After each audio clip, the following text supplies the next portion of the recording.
Hello বন্ধুরা, আজকে আমরা এসে গেছি ইস্কন মায়াপুরের এখানে গঙ্গা স্নান করার জন্য। তো আপনারা দেখতেই পাচ্ছেন খুব সুন্দর এখানে বাঁধানো ঘাট রয়েছে। আর এখানে আজকে আমরা সকাল সকাল গঙ্গা স্নানের জন্য এসে গেছি।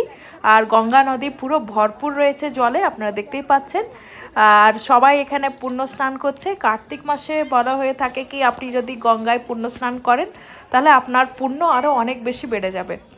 তো আমি প্রথমেই এখানে চলে এসেছি, আর এখানে প্রথমে আমি একটু তুলসী মাকে জল দিয়ে দেব, তারপরে পুণ্যস্নানের জন্য এগিয়ে যাব।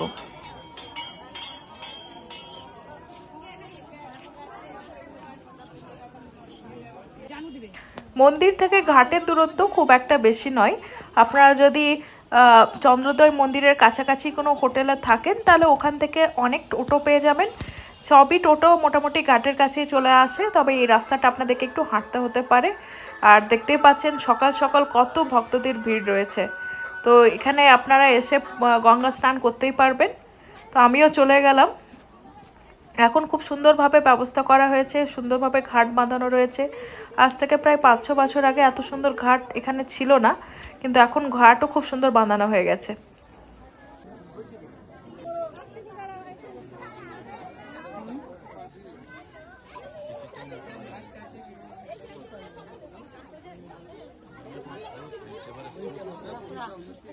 হ্যাঁ, সেই আগের বাড়ি কিরকম একটা ছিল না।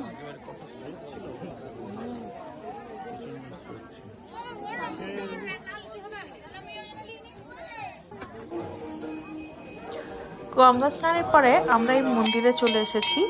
এখানে আমরা একটু পুজো করব, তারপরে আমরা যে মেন মন্দির আছে চন্দ্রোদয় মন্দিরে, যেখানে কৃষ্ণ রাধাকৃষ্ণজির দর্শন হয়, সেই মন্দিরে আমরা যাব। তো এই মন্দিরে আমরা একটু পুজো দিয়ে নিলাম। আর আপনারা দেখতেই পাচ্ছেন এখানে সবাই গঙ্গা স্নান করেছে, আর এনারা সবাই রেডি হচ্ছেন, না এরপরে সবাই মন্দিরে যাবেন।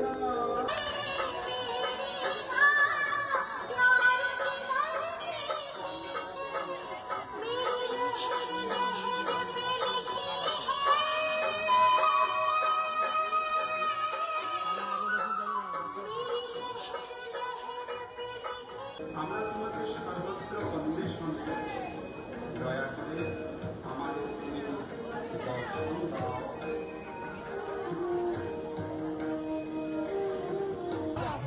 আমরা আবার টোটো করে চলে এলাম মায়াপুরের চন্দ্রোদয় মন্দিরের কাছে। আর সকাল সকাল চলে এসেছি। এখানে আমরা আজকে টিকিট নিয়ে যে বড় বৈদিক প্ল্যানেটোরিয়ামটা আপনারা দেখতে পাচ্ছেন পেছনে রয়েছে, সেটা আজকে আমরা ঘুরে আসব।